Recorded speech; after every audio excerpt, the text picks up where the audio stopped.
ত্রিপুরা মাধ্যমিক শিক্ষা পর্ষদ পরিচালিত 2025 সালের দশম ও দ্বাদশ শ্রেণীর ফলাফল ঘোষণা হবে বুধবার দুপুর 12টায় একটি সংবাদ সম্মেলনে দশম এবং দ্বাদশ মানের পরীক্ষার ফলাফল ঘোষণা করবে টিবিএসসি। একই সাথে 2025 সালের মাদ্রাসা ফাজিল এবং মাদ্রাসা আলিম পরীক্ষার ফলাফলও ঘোষণা করবে ত্রিপুরা মধ্যশিক্ষা পর্ষদ। ত্রিপুরা বোর্ড পরীক্ষায় অংশগ্রহণকারী শিক্ষার্থীরা তাদের টিবিএসসি মাধ্যমিক এবং উচ্চ মাধ্যমিক পরীক্ষার ফলাফল টিবিএসসির অফিসিয়াল ওয়েবসাইট tbsc.tripura.gov.in এর মাধ্যমে জানতে পারবে বলেও জানিয়েছে ত্রিপুরা মধ্যশিক্ষা পর্ষদ।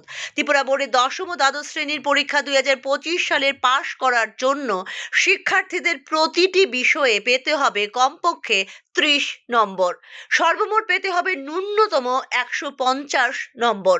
যে সকল শিক্ষার্থী এক বা দুটি বিষয়ে অকৃতকার্য হবে কিন্তু মোট 150 নম্বর অর্জন করে তাদের টিবিএসসি দশম পরিপূরক পরীক্ষায় করতে হবে অংশগ্রহণ। এক্ষেত্রে যারা দুটির বেশি বিষয়ে অকৃতকার্য হবে পরের বছর আবার পরীক্ষায় অংশগ্রহণ করতে হবে তাদের। গত বছর টিবিএসসি দ্বাদশ শ্রেণীর মোট পাশের হার ছিল 79.27%, যেখানে পরীক্ষায় অংশ নিয়েছিল 25,350 জন। অন্যদিকে ত্রিপুরা বোর্ডের দশম শ্রেণীর ফলাফলের 33,739 জন শিক্ষার্থী পরীক্ষায় অংশ নিয়েছিল এবং পাশের হার ছিল 87.54%।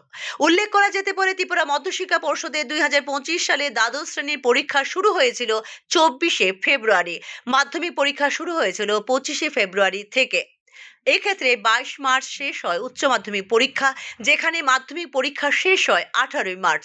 এবছর উচ্চ মাধ্যমিকের মোট পরীক্ষার্থীর সংখ্যা 25,345, যেখানে এবছর মাধ্যমিক পরীক্ষায় মোট পরীক্ষার্থীর সংখ্যা 33,732 জন।